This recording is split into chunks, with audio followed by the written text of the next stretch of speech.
Hello and welcome back to Making Bold Moves, the podcast. My name is Liz Boswell. I am your host. I'm also the managing director and founder of Bold Moves Coaching. So, this podcast is all about helping women like you who have made the bold move to leave the corporate life, set up on your own, and we talk about everything related to business. And today we are doing something a little bit different. We're talking about women's health. And so I am delighted to be joined today by Alison Allen. And Alison is the Chartered HR professional. She's got a real background in learning and development, extensive experience in human resources. And Alison is a huge advocate for women's health. She's always done that in organizations where she's worked before. And now running her own business, Sparks HR, she's dedicated to supporting women through the often challenging journey of hormonal hell and menopause madness that we all know about, ladies. So we know balancing a business alongside your own personal well-being can be really tough. So we're going to dive into some deep discussions today on the menopause and learn some strategies for thriving in business during this often stressful stage. So, welcome, Alison Allen. Thank you so much for joining me. Thank you so much for having me.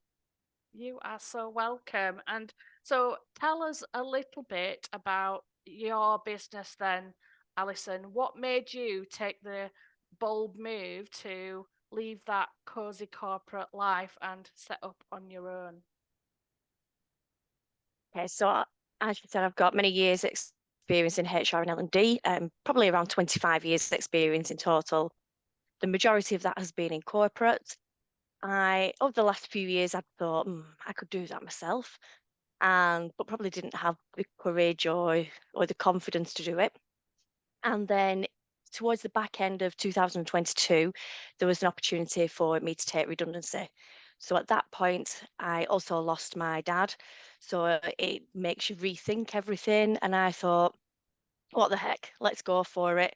If I don't do it now, I'm never going to do it. And I'd rather look back in years to come and think, I've tried, at least I've tried, even if it didn't work, rather than never having given it a go. So in January 23, I took the brave and bold step to leave the corporate world and set up on my own, as you say, with Sparks HR. Fantastic. And I can so relate to what you've said there about that whole thing of if not now, whenever. Um, Mm. and you know what? I think when we're networking, I often find it's women of a similar age to ourselves where we're in that kind of age 40 period where maybe we get to that stage and think, like you say, if not now, then when? And Yeah. so I think it's so important then, isn't it? And I think maybe this is why women's health comes up a lot in conversations. Um, why do you think it's important for us? Because I know this is a big part of your business, Alan and Alison. Yeah, of Why are course. you so passionate about it?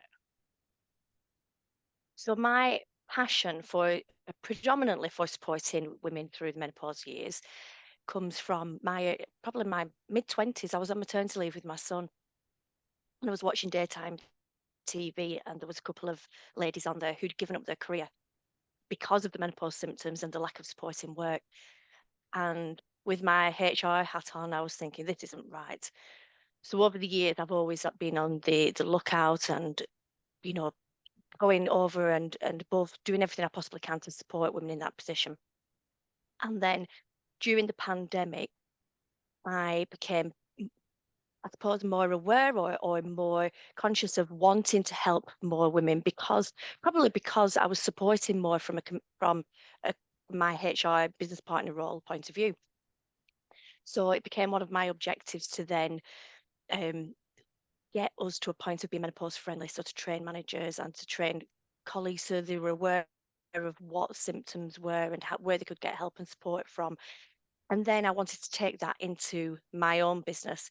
Mm. So then I've trained to become a menopause workplace menopause trainer.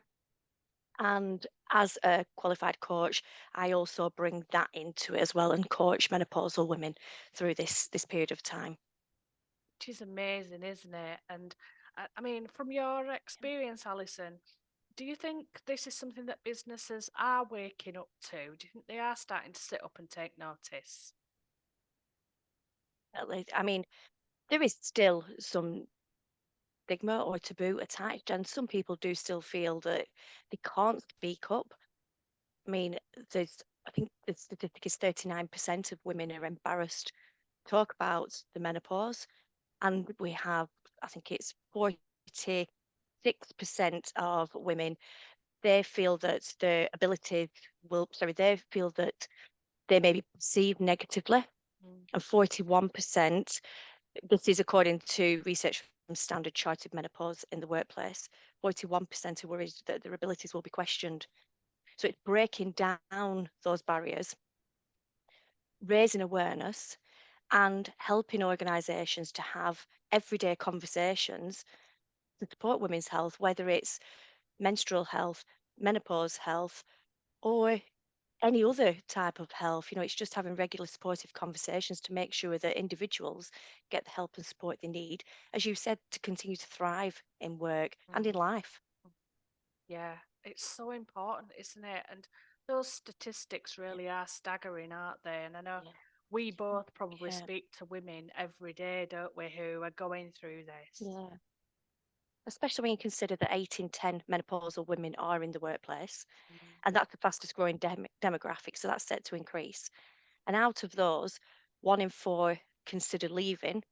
Now, whether that's because of the symptoms or lack of support or complete overwhelm, and out of those 1 in 4, 1 in 10 actually does leave, Yeah. and for whatever they go on to do, that workplace has left has lost the talent, Mm. the knowledge, skills, Mm. and experience of that individual. And it's not just the Absolutely. loss, it's the cost of replacing them and finding the right person to replace them. It's absolutely huge from a corporate perspective. It really is. And I know you're doing great work on raising this awareness with businesses and getting them to sit up Mm, and educating them as well, which is fantastic. I'm interested what mm. you said there about 1 in 10 women will actually walk away. And I'm wondering if that is relevant to, you know, women like us as well, because I know Yeah, I definitely for I myself. think so. Mm. Yeah, I mean, if you consider, um, I'm just throwing more stats out there, but Yeah. 3 in 4 women do experience symptoms, and 1 in 4 experiences severe symptoms. So that means that only 1 in 4, or 25% of individuals, feel that they don't have any symptoms. So the menopause does have an impact, or a huge impact, on people's lives, and especially if we look at your symptoms are broadly split into your physical and your psychological symptoms. But if we consider the psychological symptoms, we have loss of confidence, we have brain fog, forgetting what you're saying halfway through a sentence. Mm. You have feeling angry or emotional, and you've never really felt like that before.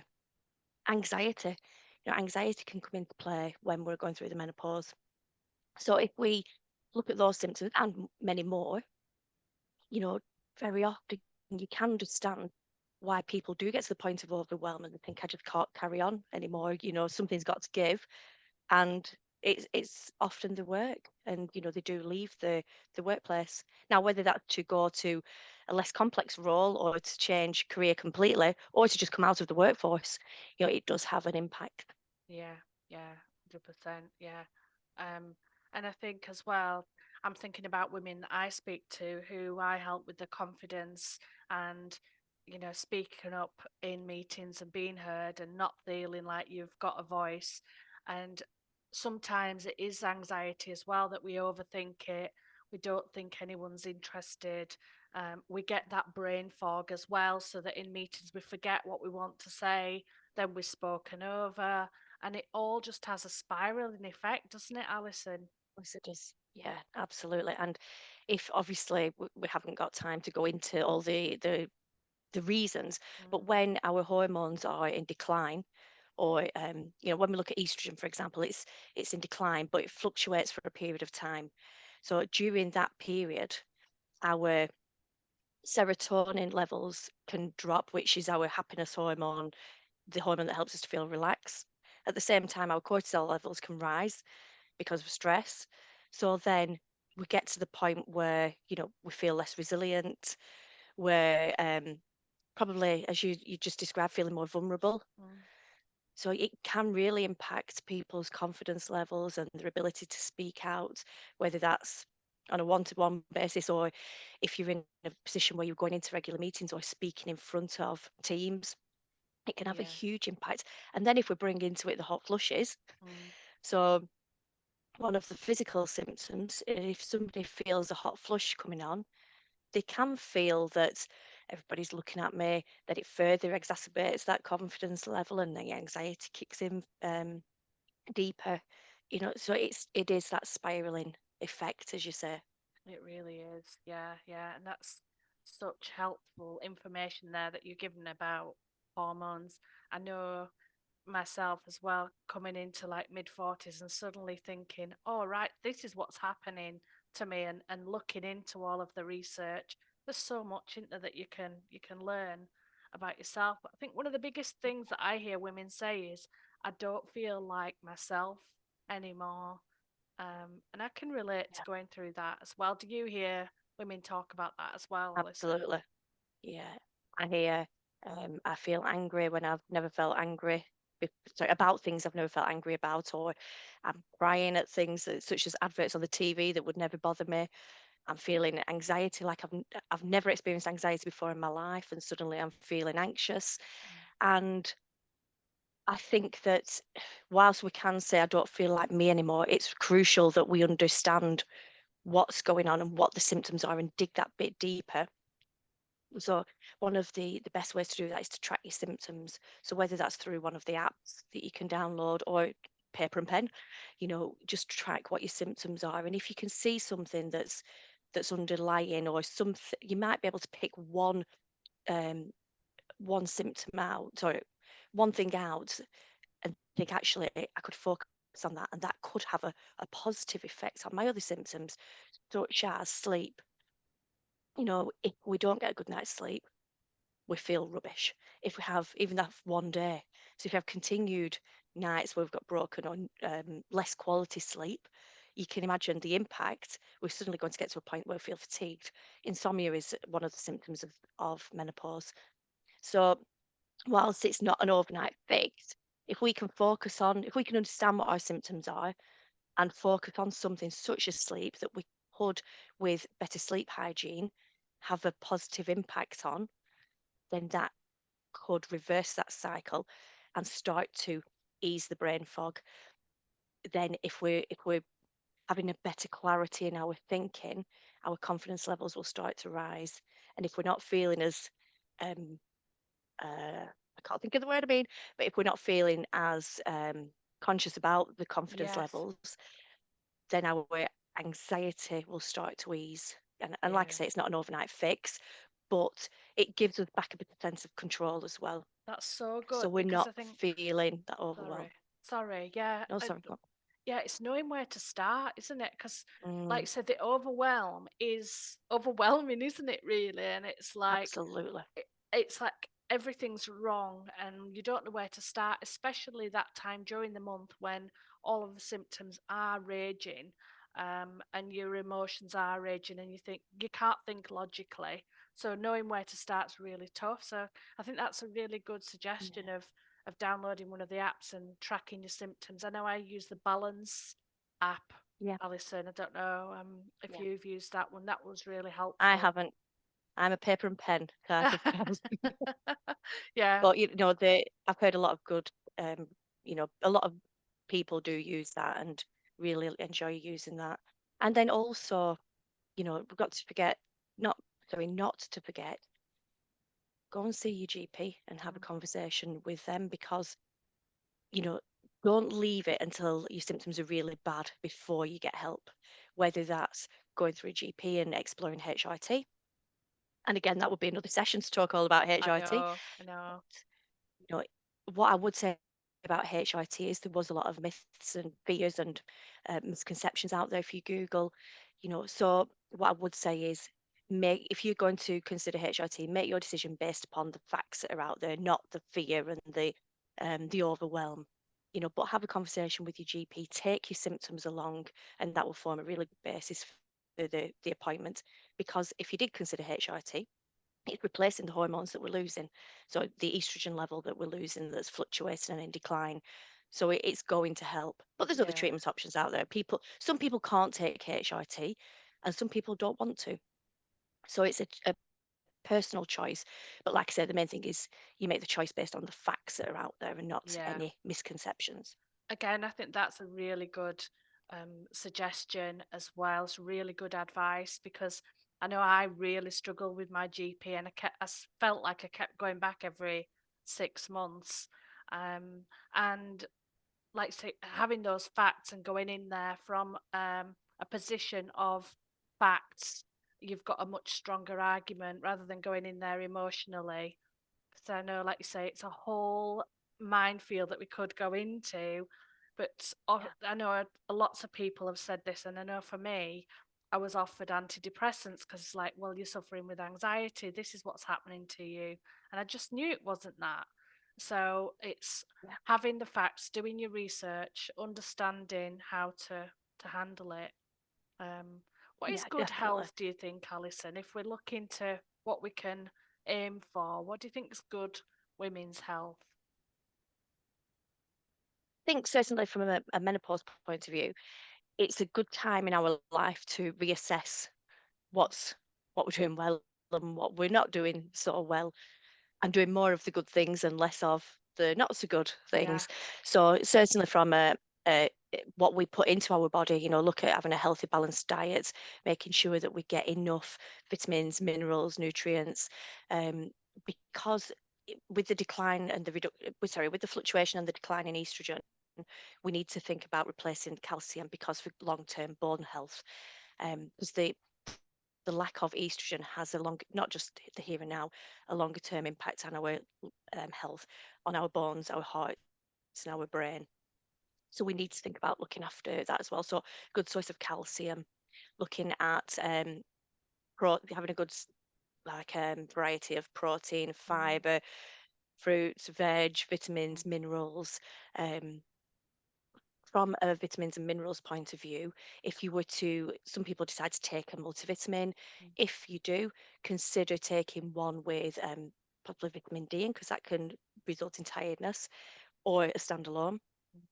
Um, Omega-3, that can help to reduce inflammation if we have achy joints, etc. Yeah. And magnesium, because that helps with our sleep. So whether we have something that's oral, or you can get the Epsom salt baths, or I've seen a magnesium spray that you're spraying your feet before you go to bed. Oh, wow, So really? yeah, yeah, That's a it's in my different one, Amazon isn't it? basket. Yeah.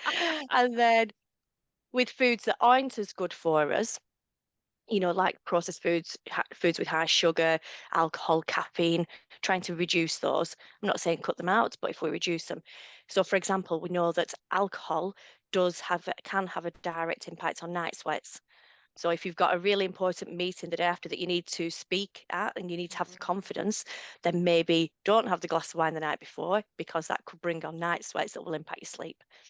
Um, brilliant. but overall, having a good balanced diet, Yeah. and then looking at exercise, again, for the here and now and helping with the symptoms, but also for the long term health of our heart, bones, and brains. So, looking at getting the exercise, and you can combine that with vitamin D intake, getting out for a walk, The walk, but do yeah. something that you enjoy doing. Yeah. And, if we were to consider, say, yoga, Mm, that's going to get the exercise, but it's also going to be that relaxant that can help us with the psychological symptoms. And sleep. yeah. I can't talk enough about sleep. Sleep is a huge I thing. know. Getting a good quality night's sleep is going to have such a positive impact.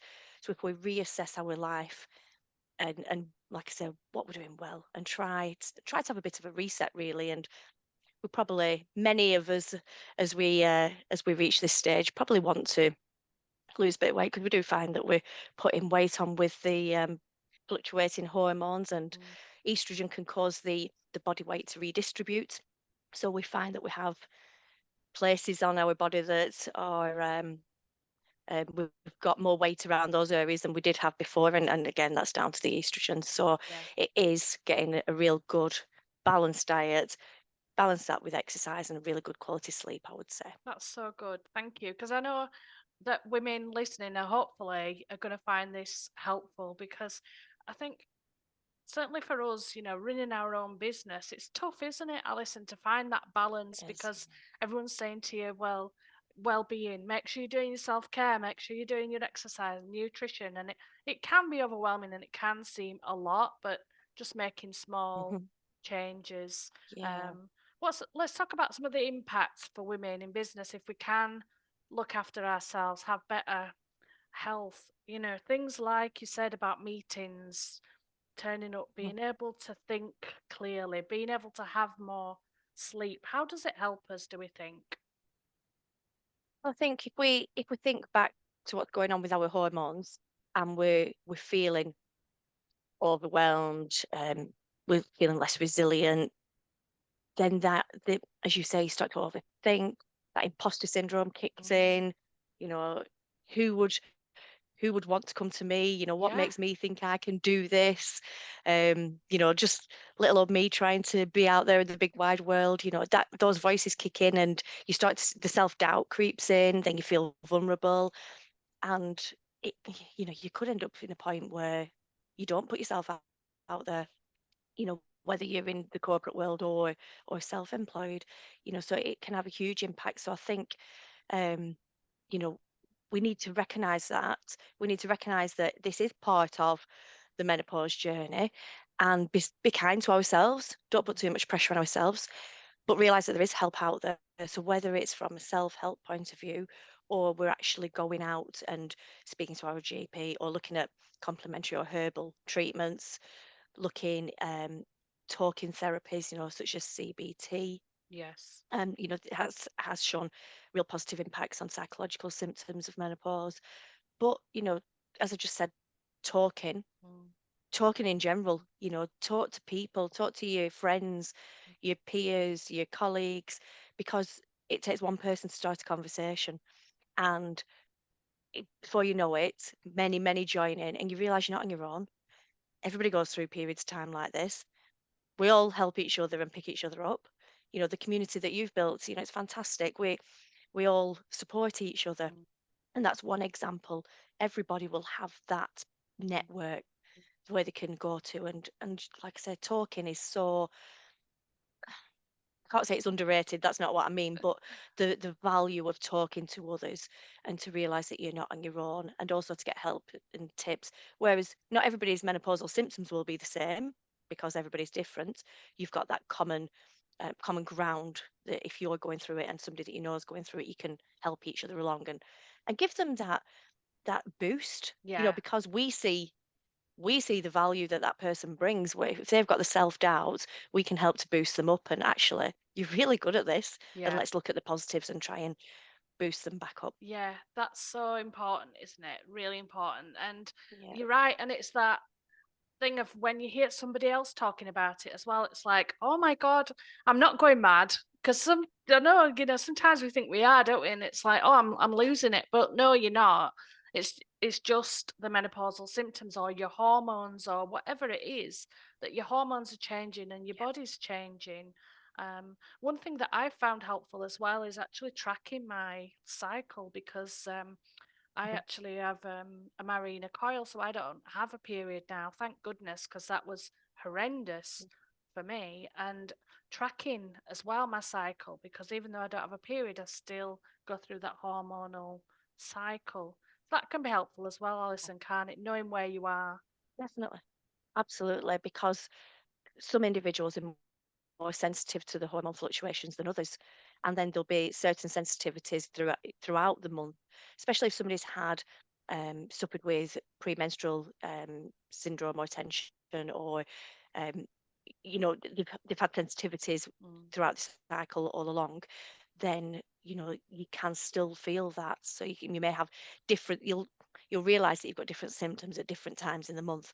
So knowing where you're up to definitely helps. And as you said, So many people do think that they've got early onset dementia, because probably because they don't understand, or the symptoms may creep up on them over a period of time. They don't know what the symptoms are. So the amount of people I've spoken to over the years that they don't even realise that they probably are perimenopausal. And once they know that, they realise that, they get that diagnosis, it's like a weight's been lifted, because Definitely. actually I'm normal. What's going on is a normal phase of my life. I know. Can you just actually, one thing we've not talked about is the age range, Alison. Mhm. What do you think is like the age range of when you might start to be perimenopausal?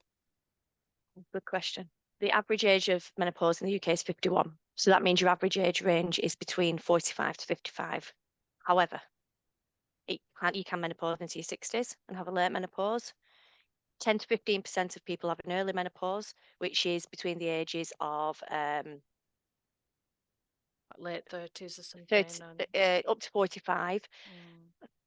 Can't remember what the cutoff is earlier. I think it's 30. It's either 30 or 40 to 45. Sorry, I can't And it is remember. pretty young, isn't it, And then, that?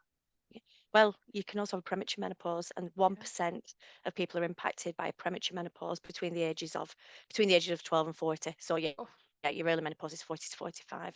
So imagine, whilst I've just been talking about speaking to your friends and your networks, mm. if you're a teenager or you're 20 odd year old, chances are you're not going to have that.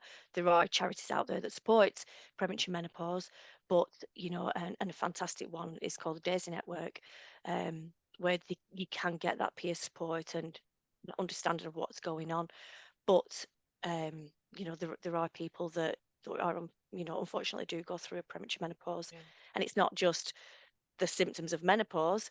They may also be coming to terms with the fact that they were trying to have a family, and now it's either they Yes. can't naturally, or it's going to be much more difficult. Fertility. Yeah, Yeah, yeah. so Oh, honestly, we it's could go on and on, couldn't we? It's we could talk all fascinating. day. It's so helpful to talk Yeah. to someone like you who's got all of the knowledge, to share. And I know this is going to be a tough question, but just to finish off, really, like, just what's Mhm. one piece of advice you would share from your own experience, Alison? And what's the thing that you think maybe is the biggest thing that you've learned about women's health? And if we are going through this, what would you say to women? Say, I'd say many things, but I think if you want one, um, don't suffer in silence. Mm, Speak up, whether that's to work colleagues, or if you're like us and you're working your own, speak to your network. Realize that you're not on your own in this, but also speak to health professionals. And if you want to explore HRT, or like I said, the other complementary or herbal routes, speak to somebody who is qualified, whether mm. that's GP or health professional or qualified nutritionist, or herbalist, and get on the treatment that is right for you, because you don't need to wait until your symptoms are really bad to access treatment. So as soon as you start to lose those hormones, you can top them up. So just Early don't wait. intervention. Yeah, yeah, Yeah, don't wait until yeah. it's really bad. you know get in there and get the help and support when you need it.